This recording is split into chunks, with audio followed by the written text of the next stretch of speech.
मेरे इस्लामाबाद बार के तमाम ओहदेदार, यहाँ के गैरतमंद, जुर्रतमंद, बहादुर उकला, स्टेज पर बैठे तमाम मशरान, मीडिया के दोस्त, तमाम को अस्सलाम वालेकुम वरहमतुल्लाहि वबरकातुहू।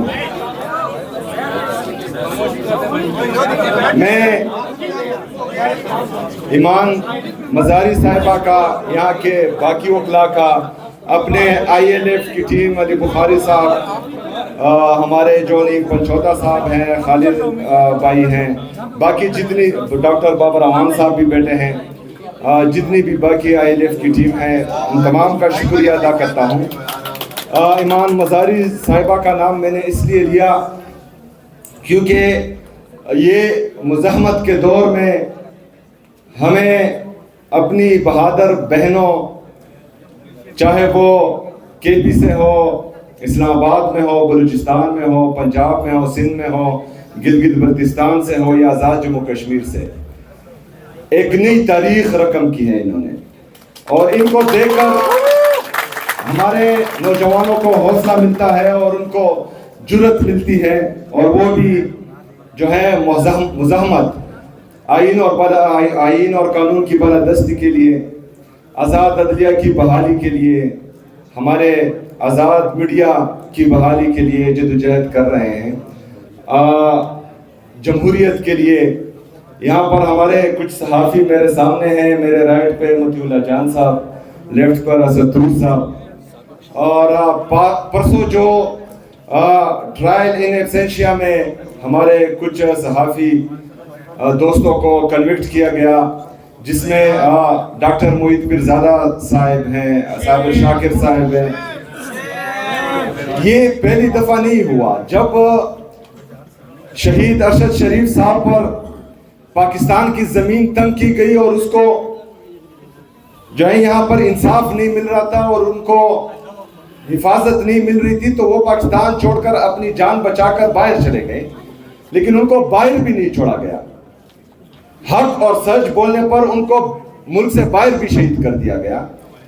इसी तरह हक और सच बोलने पर परसों हमारे एक और सहाफ़ी भाई डॉक्टर मोहित पीरज़ादा साहब पर भी अटैक किया गया।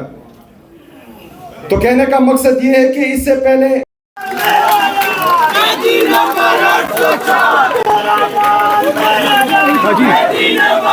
ये मुझे माइक लगाने दो यार, एक सेकंड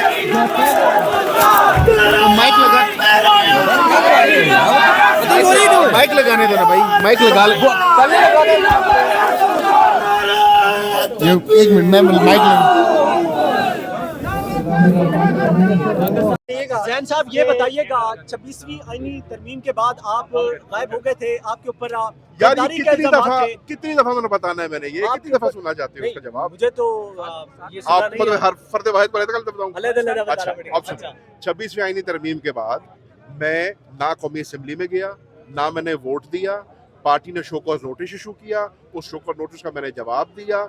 उसके बाद हमें बहाल किया गया। मैं इमरान खान साहब का शुक्रगुजार हूँ, ना सिर्फ उन्होंने बहाल किया, उन्होंने मेरी कोर कमेटी की मेंबरशिप बहाल की, मुझे डिप्टी पार्लिमानी लीडर बनाया कौमी असेंबली का।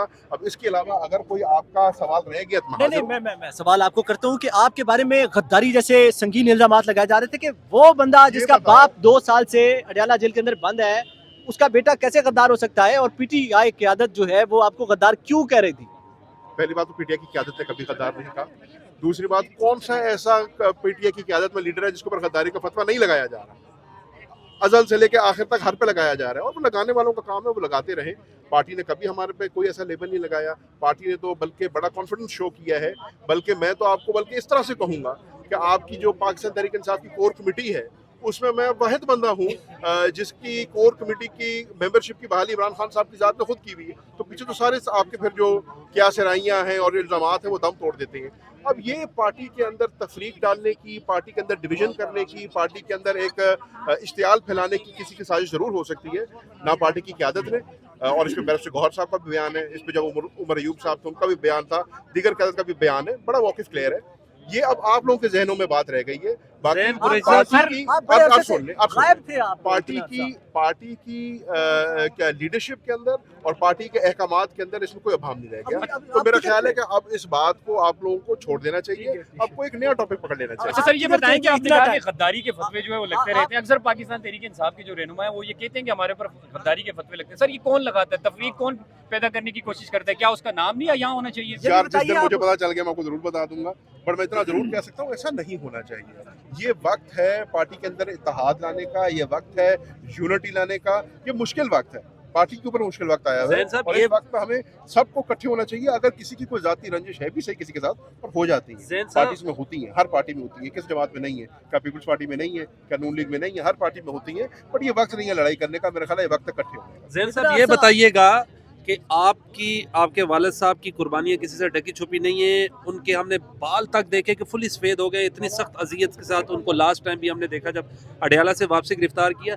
ये जो आपकी कारकुन ट्रेंड चलाते हैं या बाहर बैठे कुछ व्लॉगर्स हैं, वो गालियाँ देते हैं, बदतमीज़ी करते हैं, चाहे कोई साफ़ी अगेंस्ट सवाल पूछे, ये किस किस्म का दर्स दे रहे हैं आप लोगों को? फिर जहाँ तक एक वफादार बाप के बेटे को भी गद्दार करार दिया गया, ट्रेंड चलाया गया कि इनको इतजाज में ना आने दिया जाए, पार्लियामेंट में घुसने दिया जाए, इस्तीफा दिया जाए। यार देखिए, जहाँ तक तो मेरे वालिद का और मेरे ख़ानदान की कुर्बानी का सवाल है वो सबको पता है। आपके इल्म में है कि मेरे वालिद को आज 2.5 साल हो गए हैं पाबंद सिलासिल। ये साबित हो जाने के बावजूद कि 9 मई को वो ना किसी 9 मई के वक़्वे में थे, ना किसी एहतजाज में मौजूद थे। 9 मई को वो कराची आगा खान अस्पताल में थे। उसके बावजूद भी आज वो जो है निहत्ते 2.5 साल से जेल में पड़े हैं। मैं जहाँ मेरी बात करें तो मैं पाकिस्तान तहरीक इंसाफ को वो वाहिद मेंबर हूँ जिस इमरान खान साहब के कहने पे 2 दफ़ा इस्तीफ़ा दिया। एक दफ़ा मैंने कौमी असेंबली से इस्तीफ़ा दिया, जाके पंजाब असेंबली में बाई इलेक्शन लड़ा, जिस इलेक्शन की वजह से परवेज़ इलाही साहब की हुकूमत आई। फिर वहाँ से इस्तीफ़ा दिया, यहाँ आए। 8 फरवरी का जो इलेक्शन है तो मुझे जूते का निशान दिया गया था। ये मेरे MPA मलिक ज़हूर भुट्टा मेरे साथ खड़ा है, इनसे पूछें जिन हालात में मैंने इलेक्शन लड़ा।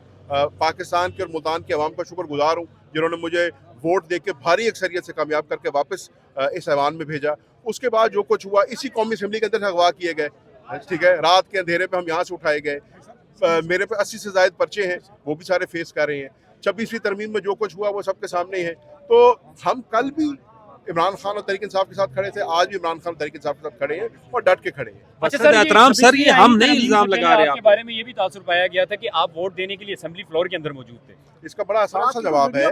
मूसा गिलानी साहब ने ट्वीट की पिछले दिनों, मैंने उनको जवाब भी यही किया कि उनके वालिद जो हैं वो स्पीकर चेयरमैन है सेनेट के, और कौमी असेंबली का जो ऐवान है वो जॉइंट हाउस है, तो उसके ऊपर इख्तियार स्पीकर नेशनल असेंबली का भी है, चेयरमैन सेनेट का भी है।